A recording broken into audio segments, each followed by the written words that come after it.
I like to be honest with you. I was expecting much more in terms of visuals from this remake, because according to Naughty Dog, this game was built up from the ground for PlayStation 5.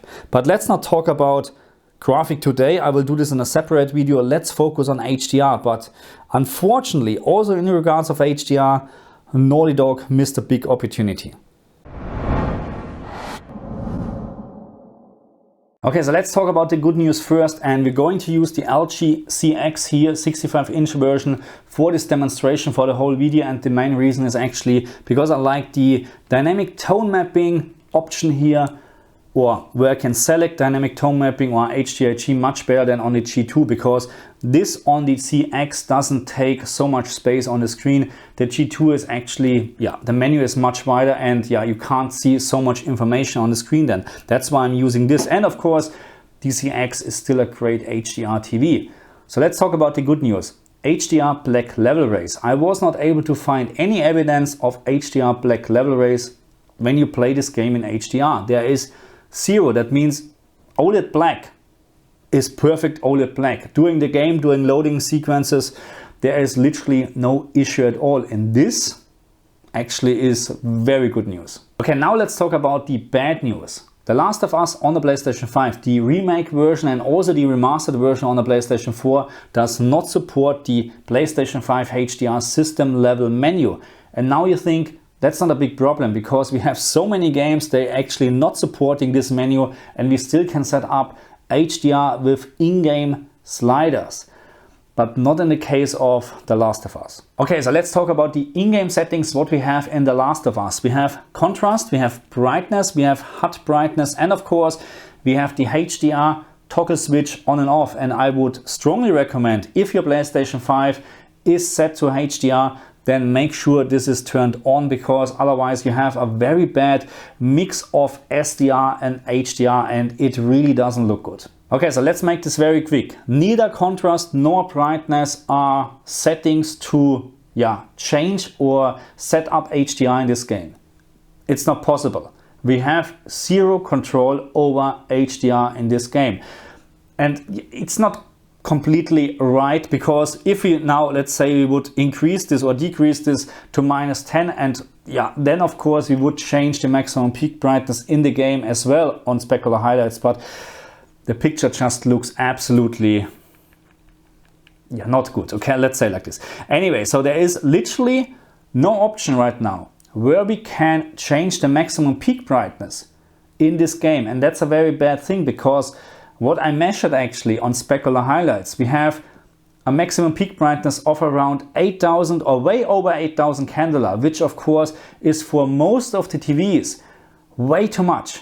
And therefore that's one of the reasons, or that's the main reason actually, why HDR in this game doesn't look quite right. Okay, so let me just quickly explain what is contrast and brightness actually doing. So if you like to have more details in darker areas like the background here, then contrast -10 is the best choice. Of course not, -10 is terrible wrong, but if you like to have more details in darker areas or on darker objects, then decrease this slightly, okay? Not too much, because you will wash out the whole picture, you will destroy the nice colors. Make sure you use contrast very, very carefully, okay? So I couldn't find any reason actually to increase this value, because the game is already very, very dark, especially when you play with HGiG, but we're talking about HGiG and dynamic tone mapping on a little bit later. So brightness, on the other hand, will increase the maximum, or how should I say, the average picture brightness. So it's not helping much in terms of shadow details, but it's helping a lot in terms of, or not a lot, but a little bit in terms of midtones and of course specular highlights as well. So keep this in mind. If you increase this value, you will also increase slightly the maximum peak brightness on very bright objects. So you will actually end up with a even higher peak brightness in this game. And again, we already have peak brightness over 8000 candela, so increasing this will actually mess up HDR even more. So again, be very careful what you do with those settings. And now at this point you're waiting for some recommendation in terms of those settings or these settings, and it's very hard for me to recommend anything because it's actually really very hard. So let me explain what I'm talking about. So in some scenes or in some levels, I like actually on the LG CX in combination with HGiG, I like contrast -1 to get a little bit more details in very dark areas, because HGiG, it's very dark, and -1, contrast -1 gives you a little bit more shadow details. And by the way, just FYI, when you play a game in HDR, and especially you play in HGiG, make sure your room is completely dark, okay? Because that's how you should actually enjoy HDR content, not just gaming, also movies, okay?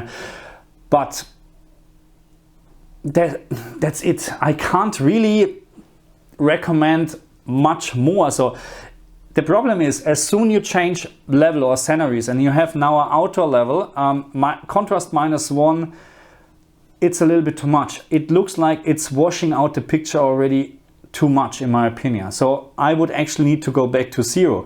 But then on the other hand, I found levels where I just have the flashlight, everything, the surroundings are completely dark, which is fine, but too dark in my opinion. A little bit too dark, because at least you like to see if there's a wall or a door when you walk, you know what I mean? And with HGiG, it was even in a complete pitch black room, it was very hard to see those details. That's why I ended up with -1 and actually brightness +1, which I found is a good combination actually to get the best out of this game when you play with HDR and HGiG. But again, then you will find other scenarios or outdoor levels where you think it doesn't look right. Okay, so my recommendation is, in terms of settings for HGiG, try contrast -1 maximum. The maximum what you should use is -2, because you can see you're already starting to wash out the picture. You increase the gamma like crazy. It doesn't look good at all.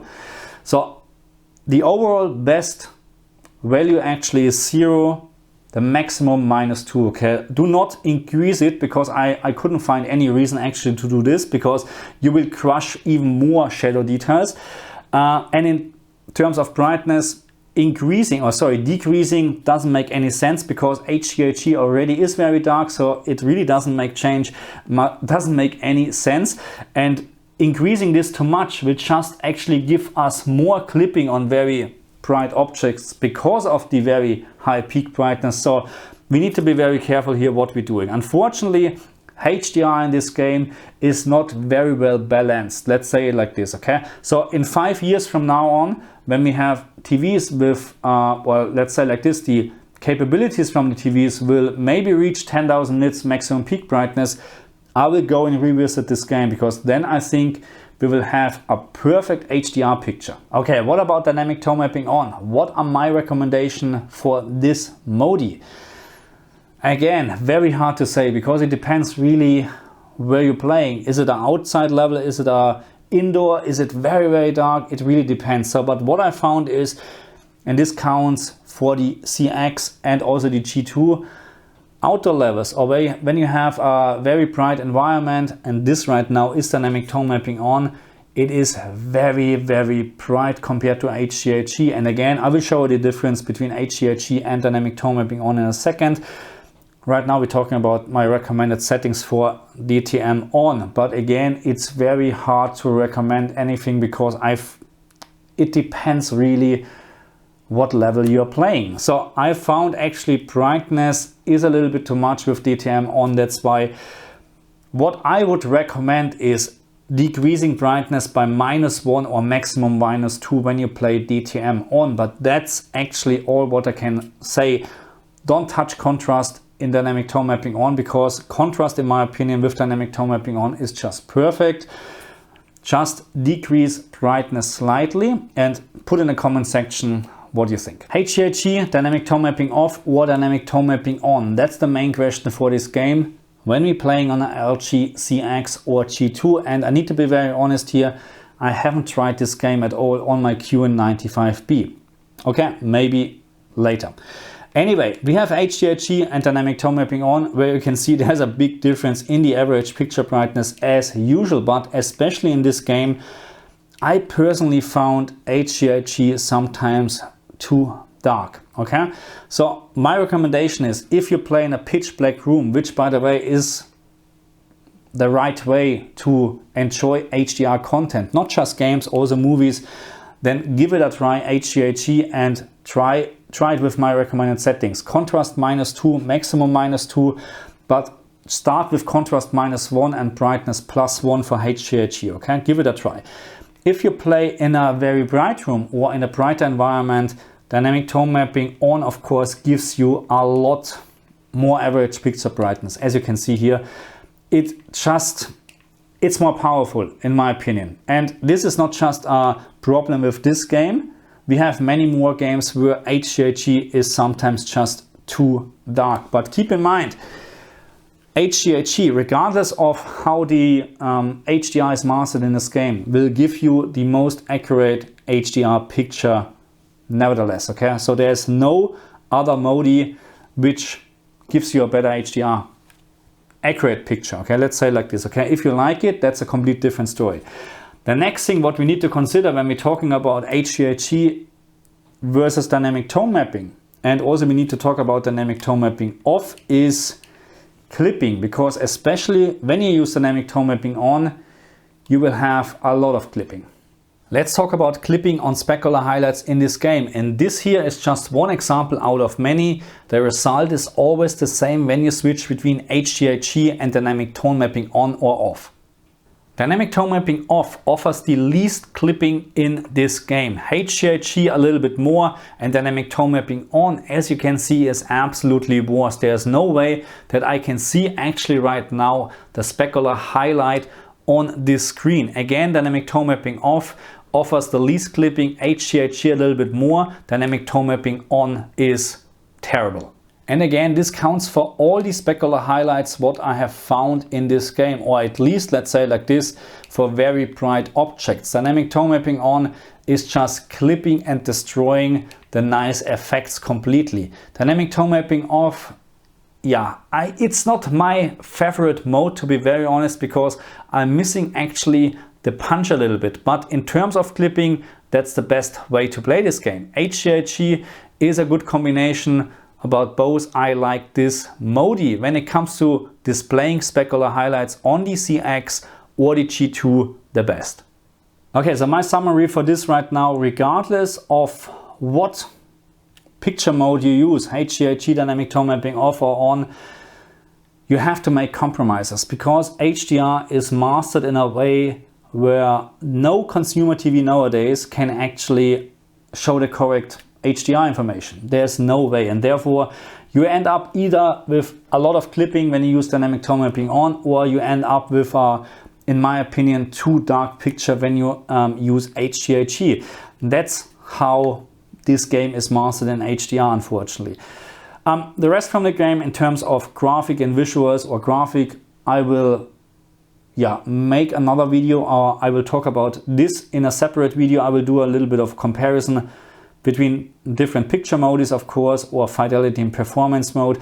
In terms of gameplay, story-wise, in my opinion, that's the better game compared to The Last of Us 2, but that's just my opinion. Is it worth to pay 99 Australian dollars?